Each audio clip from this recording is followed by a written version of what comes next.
ఒకవైపు విజయవాడ నగరాన్ని వరదలు ముంచెత్తితే మరొక వైపు బుధవారం రాత్రి నుంచి కురుస్తున్న ఎడతెరిపి లేని వర్షంతో చారిత్రాత్మక రాజమహేంద్రవరం నగరంలోని పల్లపు ప్రాంతాలన్నీ పూర్తిగా జలదిగ్బంధంలో చిక్కుకున్నాయి. పలు ప్రధాన కూడళ్లు, రహదారులపై మోకాల్లోతు నీరు నిలిచిపోవడంతో వాహన చోదకులు తీవ్ర అసౌకర్యానికి గురయ్యారు.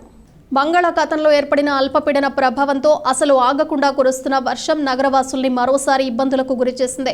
నగరంలోని ప్రధాన ప్రాంతాలు, కూడళ్లు సైతం నీట మునిగిపోవడంతో అటు వాహన చోదకులు, ఇటు ప్రజలు తీవ్ర అవస్థలు పడ్డారు. Rajamahendravaram railway station, Shyamala centre, Aryapuram, Mulagoyyi, తుమ్మలావలోని ప్రధాన వీధులు, Kambala Cheruvu, hitech bus stand, BLpuram, RTC complex, Taditota తదితర ప్రాంతాల్లో మోకాల్లోతు నీరు నిలిచిపోయింది.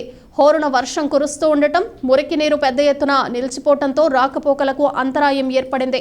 హైటెక్ బస్టాండ్ వద్ద ఒక ట్రావెల్ బస్సు నిలిచిపోయింది. స్థానికులు ఆ బస్సును తోయటంతో అక్కడి నుంచి వెళ్లిపోయింది. వర్షం కురుస్తున్న పారిశుద్ధ్య సిబ్బంది ముంపు నీటిలో మళ్లించేందుకు ఎక్కడికక్కడ యుద్ధ ప్రాతిపదికన చర్యలు చేపట్టారు. ఇదిలా ఉంటే ఎగువ రాష్ట్రాల్లో కురుస్తున్న వర్షాలతో గోదావరి నదిలో భారీగా వరద నీరు చేరుతోంది. ధవళేశ్వరం కాటన్ బ్యారేజీ వద్ద 8.70 అడుగులకు నీటి మట్టం చేరుకోగా 5,78,000 క్యూసెక్ల వరద నీటిని దిగువకు, 3,000 క్యూసెక్ల నీటిని డెల్టా కాలువకు విడిచిపెడుతున్నారు. భద్రాచలం వద్ద 42.80 అడుగులకు నీటి మట్టం చేరింది.